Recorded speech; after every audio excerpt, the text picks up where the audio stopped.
നമസ്കാരം. ഇത് ഇന്നത്തെ വൈറൽ ദൃശ്യം 3 അല്ല, വൈറൽ ചിത്രം. മുൻ മുഖ്യമന്ത്രി പിണറായി വിജയൻ കണ്ണൂർ റെയിൽവേ സ്റ്റേഷനിൽ വണ്ടി കാത്തിരിക്കുന്ന ചിത്രം. മുഖ്യമന്ത്രിയുടെ ഒപ്പം സഞ്ചരിക്കുന്ന സുരക്ഷാ സംവിധാനങ്ങളോ അകമ്പടിയോ ഒന്നുമില്ലാതെ ഇരിക്കുന്ന ചിത്രം. ഭരണചക്രം 10 വർഷം തിരിച്ച് കഴിഞ്ഞ തെരഞ്ഞെടുപ്പിൽ ഭരണം നഷ്ടപ്പെട്ടപ്പോൾ 10 വർഷത്തിന് ഇപ്പുറം മുഖ്യമന്ത്രിയുടെ സുരക്ഷയില്ലാതെ സഞ്ചരിക്കുന്ന, അക്ഷരാർത്ഥത്തിൽ അതിന് വിധേയമാകുന്നത്, പിണറായി വിജയൻ അതിന് വിധേയമാകുന്നത് കാണുമ്പോൾ അസാധാരണമായ കാഴ്ചയാണ്. പെട്ടെന്ന് 2 ചിത്രങ്ങളും നമ്മുടെ ഓർമ്മയിലേക്ക് മറ്റൊരു ചിത്രം കൂടി ചേർത്ത് വെച്ചുകൊണ്ട് ഒരു താരതമ്യത്തിനായി ഓടിയെത്തും. സോഷ്യൽ മീഡിയയിലും വാർത്താമാധ്യമങ്ങളിലും ശങ്കരൻ പിന്നെയും തെങ്ങിൽ തന്നെ എന്ന ആഖ്യാനം കാണാം. 1-ാം നമ്പർ കാറിൽ പോലീസ് വണ്ടിയുടെ അകമ്പടിയോടെ സഞ്ചരിച്ച പിണറായി തെരഞ്ഞെടുപ്പ് ഫലം വന്നതിന് ശേഷം വലിയ വിചാരണ നേരിട്ടുകൊണ്ടിരിക്കുകയാണ്. അത് 2 തരത്തിലാണ്.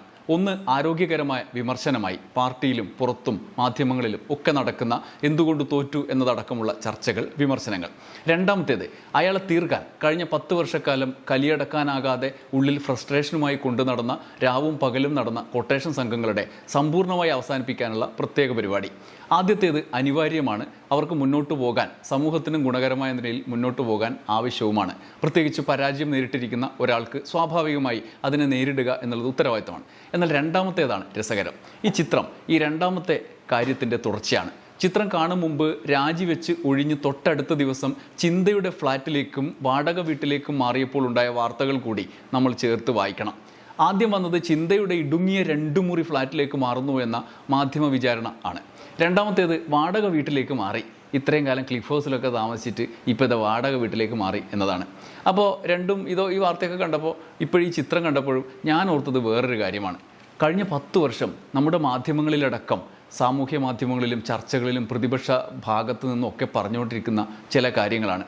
ഈന്തപ്പഴത്തിൽ കുരുവിന് പകരമായി സ്വർണം, ബിരിയാണി ചെമ്പിൽ ബിരിയാണിക്ക് പകരം, ഖുറാനിൽ അക്ഷരങ്ങൾക്ക് പകരമായി, കൈതോലപ്പായയിൽ പൊതിഞ്ഞെത്തിച്ച് ഒക്കെ എത്തിച്ച സ്വർണവും പണവും ഒക്കെ ഇയാൾ എന്താണ് ചെയ്തത്? മുൻ മുഖ്യമന്ത്രിമാർ മുതൽ നിലവിൽ മന്ത്രിമാരായിരിക്കുന്നവർക്ക് വരെ, എന്തിന് MLA മാർ മാത്രമായും ഇരുന്നവർക്ക് വരെ തലസ്ഥാന നഗരത്തിൽ, നഗരമധ്യത്തിൽ തന്നെ വലിയ വീടുകളും സ്വന്തം സ്ഥാപനങ്ങളും ഷോപ്പിംഗ് കോംപ്ലക്സുകളും വരെയുണ്ട്. വീടുകളും സ്വന്തം സ്ഥാപനങ്ങളും വരെ ഉണ്ട്.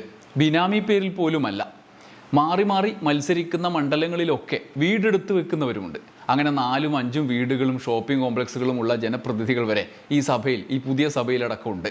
സ്വന്തം നാട്ടിലും മധ്യ കേരളത്തിൽ വരെയും ഒക്കെയായി വമ്പൻ വീടുകളും പ്രോപ്പർട്ടികളും ഒക്കെയുള്ള കഥ അവരുടെ തെരഞ്ഞെടുപ്പ് കമ്മീഷന് കൊടുത്ത കണക്കുകളിൽ തന്നെ ഉണ്ട്.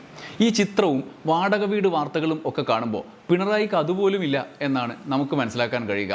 കണ്ണൂരിലെ നേരത്തെ പഴയകാലത്ത് റിപ്പോർട്ട് ചെയ്യപ്പെട്ട ഈ ആഡംബര വീട് മാത്രമാണത്രേ അയാൾക്ക് സ്വന്തമായിട്ടുള്ളത്. തെരഞ്ഞെടുപ്പ് കമ്മീഷൻ്റെ കണക്കിലും അതിൽ കൂടുതലൊന്നും കാണാനുണ്ടായിരുന്നില്ല. ഇപ്പോൾ ഈ മുഖ്യമന്ത്രി കസേര ഒഴിഞ്ഞതു മുതൽ തീവണ്ടിയിലും സ്വന്തം പാർട്ടിക്കാറിലും ഒക്കെ യാത്ര ചെയ്യുന്നു. വാർത്തകൾ പരിഹാസത്തിൽ റിപ്പോർട്ട് ചെയ്യപ്പെടുന്നു. നമുക്ക് ഏതായാലും കലിപ്പോ സഹതാപമോ അല്ല തോന്നിയത്. ഒരു വോട്ടർ എന്ന നിലയിൽ അഭിമാനം മാത്രം തോന്നേണ്ട കാഴ്ചയാണത്. മുഖ്യമന്ത്രിയാകാൻ സാധ്യതയുണ്ട് എന്ന് കാണുമ്പോൾ തന്നെ ചിലർ ശബരിമല സ്വർണ്ണക്കൊള്ളക്കേസിൽ ചോദ്യം ചെയ്യപ്പെട്ട ആളുടെയും കൂട്ടരുടെയും അദാനിയുടെയും ഒക്കെ ചാർട്ടേഡ് വിമാനങ്ങളിൽ സഞ്ചരിക്കുന്നത് നമ്മൾ കാണുന്നത് കഴിഞ്ഞ തൊട്ടടുത്ത നാളുകളിലാണ്.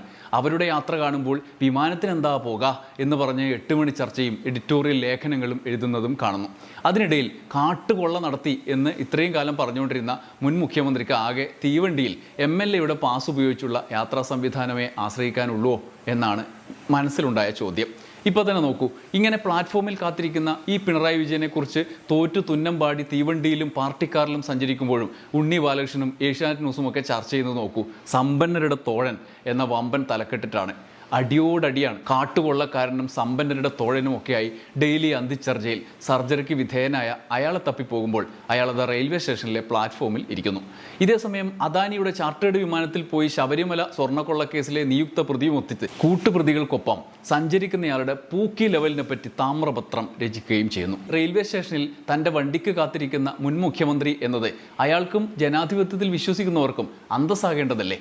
അവിടെ ഇരുന്ന 10 വർഷം ചാർട്ടേഡ് ഫ്ലൈറ്റിലും ആഡംബര കാറുകളിലും തലസ്ഥാനത്തേക്കും മലബാറിലേക്കും മാറി മാറി സഞ്ചരിക്കാൻ നിലവിൽ കഴിയുന്നില്ല.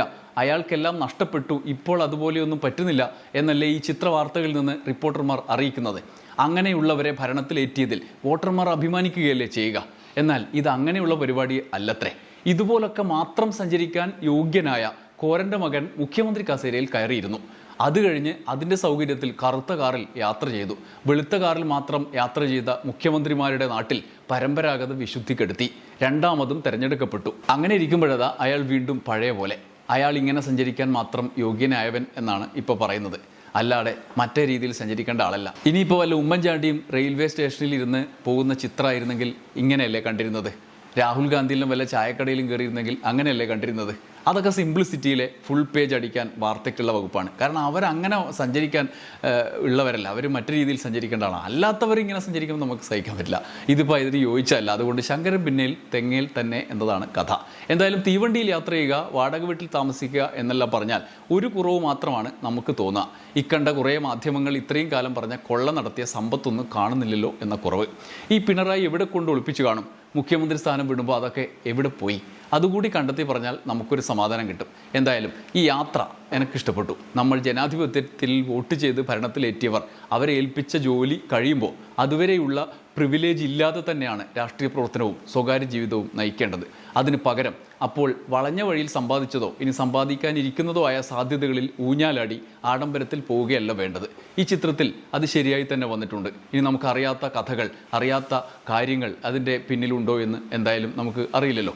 അപ്പോൾ ബാക്കി ചർച്ച, പരാജയ ചർച്ച തുടരാം. അഹന്തയും ജനങ്ങളോട് അകൽച്ചയും ഒക്കെ ഉണ്ടായിട്ടുണ്ടെങ്കിൽ CPM അത് പരിശോധിക്കണം. എങ്ങനെ ഉണ്ടായി, എങ്ങനെ പരിഹരിക്കണം എന്ന് അവർ പരിശോധിക്കണം.